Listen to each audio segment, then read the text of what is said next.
Welcome to Project Hardway. This is Big Blue, my 1992 Ford F-150, and today we're going to take the factory steering wheel from looking like this, with, you know, that, to this. Let's make it happen.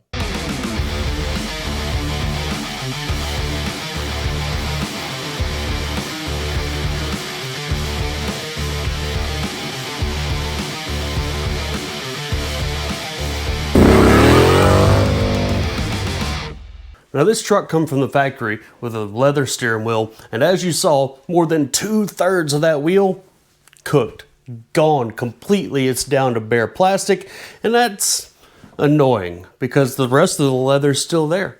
Now I looked around in a couple of different junkyards, couldn't find another steering wheel, looked around on the internet, and people want some nice money for some used, still good steering wheels. So I looked around, and I think we're going to rewrap this ourselves. Now there's a bunch of different companies out there that sell different types of things. I found this kit on eBay. It was a guy who hand makes them. It's cut to the right proportions and shapes and all that stuff. And he sends you the felt that comes underneath it, the leather that goes around the wheel, the needle and sewing kit for it, some gloves, a brush, a couple other little tools. Should be a full kit that we can get in there and hopefully get this thing looking brand new again. First thing I want to do though, take that steering wheel off. You don't have to take the wheel off, but I prefer to have the wheel off so that I can move it any way I want to and really just get after it. Okay, so here's our wheel. First thing I'm going to do is I want to take this horn section off. Look at just how gone this wheel is. Look at this. I think it started right here. That's like the right shape for just, you know, sitting there. And so the first thing I want to do, pop this horn button off. Now with that horn pad off there, we can get that harness for the cruise control and the horn out. Then we can get that bolt that holds the steering wheel on off. All right, big old 15mm bolt holds the steering wheel on. That was not tight at all. Okay, sure. Now this doesn't have the holes in it for like a steering wheel puller like you'd see on a GM or something like that. Maybe I can get lucky and just walk it off there. Jiggle, jiggle, jiggle, jiggle, jiggle, jiggle. Oh, hey! There we go. One steering wheel. No steering wheel. It's also probably a good idea to mark the steering wheel on, you know, the wheel and the column so that when you go to put it back on, you have it lined up right. I didn't do that. That's a factory mark there, but you see this is flat on top, it's flat on bottom. That's left specific wear marks on the inside of the steering wheel, so I'll be able to line those up and make sure I got it straight when I go to put it back on. All right, so now that I don't have the wheel on the truck anymore, first thing I need to do is cut what's left of the leather off the wheel. So I'm just going to take a razor blade and go around and cut at the parts where it's already sewn together from the factory. Just cut those apart. Should be able to slowly start peeling that stuff off there. Get it? Do it. And in just a matter of a few seconds, all that old leather is off of there. I'm going to spend some time now cleaning this thing up, getting this old adhesive off.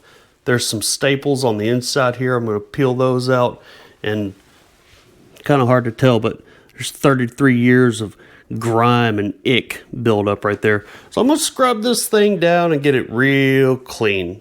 All right, so here we are. Got that steering wheel all cleaned up, freshened up, even got all that grime off that center section there. Move this party inside to my dining room because there's some football games coming on that I want to watch. So we're going to hang out here, and now we got to start piecing together this puzzle.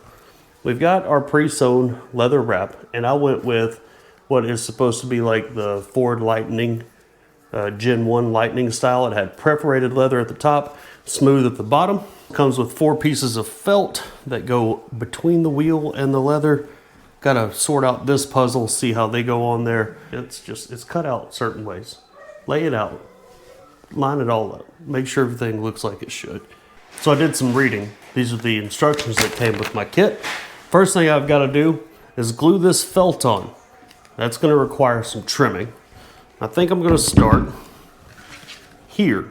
And essentially, I'm just going to start putting contact adhesive on it and working it around into the right shape, and then the overlapping edges I'm going to have to carefully cut off. We've got this weldwood contact cement. This is what the maker of the steering wheel kit suggests. If I can get it open, good night. Give this a quick smell check before we get started. Whoa, golly. That's the stuff that Reagan tried to ban in the 80s. All right, well, go get rolling on that. Okay, so far I've been just trying to keep this thing centered where it needs to be, working my way around the back of it. I've got that pretty well smooth. Now I've just got to get most of it in place.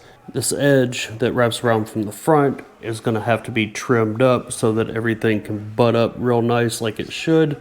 Okay, so it's been quite a while, and this is where I'm at. I've just got the felt on the bottom part of the wheel. It has to be trimmed, so you got to go around, like I said before, glue it and then trim it, and that is not fun to do with this little razor blade. I've got this done, and I'm almost at a point now where I feel like I'm thinking I'm going to go buy some fabric shears. Is it necessary? Do I have to have it? Can I do it with this razor blade? Yes. Can I keep my sanity? No. Oh yeah, that's the business right there. And there we go, we've got the wheel wrapped in felt.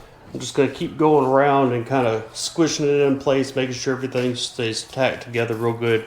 Where we're at now is it's time to go ahead and start stretching this cover over the wheel. Now, this is pre-cut and it's got certain shapes, so you gotta make sure you get it on there the right way. I know that this little guy right here is the back side. The smooth leather's going on the bottom. There's a couple of slots in the wheel here. That's from the factory where the seam for the bottom of the leather will ride in there so that that doesn't create a big bump in your wheel. It does have these smaller seams up here, but they're not too bad. There's no channels on the wheel. If you wanted to, you could trim the wheel out a little bit, but I'm not going that far. If it bumps up a little bit, that's okay. That is genuine leather. So we're just going to crudely get it in place. Get over there, you. Now make sure I've got my seams lined up where they're supposed to be. And once those are lined up, if this is measured correctly, these little seams right here, all this stuff should be even and symmetrical. Now with that in place, make sure I'm even all the way around the wheel, fore and aft, you know. Wrap all that stuff, kind of get a look at where it's going to be. Need to pull this a little bit. And there we go. No, it's not. Now I got to sit here for I don't know how long and sew all this up. Now the type of stitching that we're going to be doing on this is called a basting stitch. There's a lot of great short videos online that show you how that stitch should go. I recommend looking at one of those. You're not going to see it great in this video because this is all black and that's a GoPro. So watch one of those videos. They got light color leathers and they like to use different color bright strings, and you can really get a good idea of how that stitch should go, and that'll get you going. Now let's get this bad boy finished up. Okay, so to get things started, I've cut off a few feet of string. I'm going to start by getting the bottom going here. I'm just going to start off with a smaller area. This will, kind of help me get comfortable sewing and doing what I'm doing. First thing I'm going to do is I'm going to take one end of my string, I'm going to make a knot in it. If you want, you can do 2 knots to make sure it's nice and thick. Snip off a little bit of the excess there, but not enough that the knot can come undone. What that'll do is that's going to anchor in behind the leather so that it'll hold it in place while I start to thread. So the first thing I'm going to do, you'll see here that I paid a little bit extra for them to sew a stitch on the seams of the leather here. That way I don't have to poke through the leather and then go around and all that. I can just simply stitch through these stitches. This will be what's called a basting stitch. But to get things started, to anchor my stitch down, I'm going to go through one of the holes, the first hole that stitch has got through the leather. I'm going to go in through the back side, pull my string through until that knot hits and catches. Then I'm going to go around the back, and I'm going to come in from the outside through the first hole on it, pull my string through. That's going to pull those two together a bit. Then I'm going to go back through that first hole on the outside, through the inside on the front, through the outside on the back, and then back out through the front from the inside on the same hole that we made in the beginning. Now pull that tight. Maybe a little hard to see, it's black string on a black wheel. But pull that tight, and that is going to keep our string locked down in place on this end of the wheel while we start to stitch in this direction. Now that we've got that anchored down, we can start just looping through each of these threads here on the wheel. I'm going to start off by going to the rear, going from the inside to the outside, pull that string through, bam bam. Then we'll come back to the front side, hook it through this first available loop there, and then push it through the next loop on the back. So it'll come kind of like you see there. These are literally the instructions that I got sent with the kit. I like it, but it zigzags. You just go back and forth. And as we go, we'll just pull it taut so that there's no, you want to do it in a way that everything kind of bunches up evenly as you go around. You don't want some of the threads to be closer in some spots and further apart in others. So you just got to be patient and consistent with how you pull the leather. You can't be too aggressive. You don't want to break that thread that they stitched in there either, because that's what you're using to get business taken care of anyway, instead of spending half your life trying to work this around. Kind of press it as you pull it, massage it. You want the edges of the leather to butt right up against each other if you need to. They sent me this little screwdriver, if you got one of your own, of course. You kind of just push that leather around to get it in place where you need it to be. And we'll just keep on rolling. As I go around, I'll make sure that this seam is going on evenly. I don't want it to start walking and wrapping around the other way. And after a few runs, it's starting to come together. I'm just going to keep this rolling right on around. Alright, so I'm about halfway through the bottom rung here, and you can see the threads are starting to kind of make their way this way as I sew. So before it gets any tighter, I'm just going to massage this and try to work it back to where this is a little bit more in line, and then I'll keep on going. Okay, now we're around the bottom, and you can see it's a little wrinkly, kind of pulled that way. It started getting sketchy on me here at the end of the other spoke because my string was getting shorter, it was getting a little harder to work with. And as I worked across, it was actually pulling the fabric this way. So I was massaging it back that way. What I think I'm going to do is I'm not going to tie that off just yet. I'm going to leave it like it is. And then I'm going to start the top loop on the opposite side and work my way around and see if that kind of pulls everything back around. And here we are, I've got the steering wheel all wrapped up, everything stitched up the way that it ought to be. Still a couple of things to finish up on it. We'll get to that in a second. This was hard for me to do.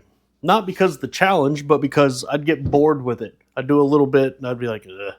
And I'd leave it alone, go do something else. And then I'd walk past it and be like, let's do a little more. And so on and so forth. But here we are. Just remember, take your time with it. Use some patience. There were a couple of times where I didn't like the way the stitching was looking, or something would be a little off, so I would undo a little bit. Don't be afraid. You can gently and carefully undo the stitch and go back through and redo it again. I even went through and tightened up the stitch on the bottom part here because I didn't like how loose it was. Simply just started where I started with the needle and just pull each stitch, make it a little bit tighter all the way across. Now what's left to do here is take the excess string from our stitching, and I need to cut it short. I've already looped it around in there. I'm going to cut it off and then take the excess little bit and glue it down to the inside of the wheel. Now this bottom section is a little bit trickier. See, normally when you've got excess material like this, there's a seam on parts of the wheel and you can snip it and tuck it down in there. This wheel doesn't have a seam. It just kind of ends there. And looking at the original material, it looks like for that area, they cut it short, cut some little reliefs in it, folded it over, and just glued it down. So I've got to do that there in the same way and hopefully match that skill set. Maybe. I also got to tighten up that last little bit of knot and glue it in. I'm glad I got these little shears now. I'm not going to cut it back all the way down to where it lines right up with that. You need some excess material. I'm going to cut off what is not needed. And, you know, you can cut a little bit. And if you need to cut more, it's better than cutting too much and not having any way to put it back. Essentially, I need this to roll into itself. Where's that thing? Just like that. Sure. Let's see if I can match that on the back. Good thing I found whatever this is. Did this come with the kit? I don't even remember now. I have a feeling this is not going to be the way that I would like it. I think there's a certain way you got to hold your tongue, and I haven't figured that out yet. Let's see. Could be better. Could also be worse. Roll that back out. Smear some glue on there. Try not to get too much glue everywhere. The more you get all over the place, the more you got to clean up when you're done. Hopefully one day this doesn't come undone and, you know, have me looking at it like I'm an idiot. Odds are it will. Okay, and there we go. Got it, I think, as good as I'm going to get it. This is all kind of bunched up, isn't it? Oh, well, it's better than nothing, which it literally was before. Hindsight being as perfect and crystal clear as it is, I think if I had really looked at my old material and understood how they put it together in the first place, I would have folded this back and done this trimming before I sewed it up, because with this being tight, it just made it a little bit harder to work with. Now, the only thing left to do, the factory had some staples in here. I don't have an upholstery stapler, but I do have this. So I'm going to knock a couple in there, and then I think we'll be ready to just go ahead and throw this thing on the truck. Clean up these little frays here and there, and throw it back together. Staples. There it is with the rear cover on it. Everything tucked in behind that panel like it should be. Now the only thing left, you'll put it on the truck. There it is. That's my steering wheel, all hand rewrapped. Can't you tell? Put back on the truck. It's not perfect, but man, it is way better than it was, and I'm excited just for that. Now I might throw some leather conditioner on here and let that soak in, but aside from that, she's good to go. All right, well, like I said before, it's not perfect, but it is way better than it was, and in my opinion, a lot better than just throwing one of those, you know, quick throw it on steerable covers you get from AutoZone or something that just says Ford all the way around it. Feels a lot better, and it feels like it will probably last a lot longer. Probably as long as I own the truck. Granted that a couple of those little rough spots don't come undone, but I think we can patch it up as we go if we have to. With that being done, there's still a lot of little things that need to be done to this truck. It's a real rough truck, yeah, but you know, if you touch on a little thing here and there, eventually you're going to have something that is pretty well decent, or at least better than what it was before. And that's what I'm going for with this truck. So stay tuned. We're going to give this thing a nice little makeover coming soon. Thanks for watching, guys. Remember, sometimes you got to do things the hard way.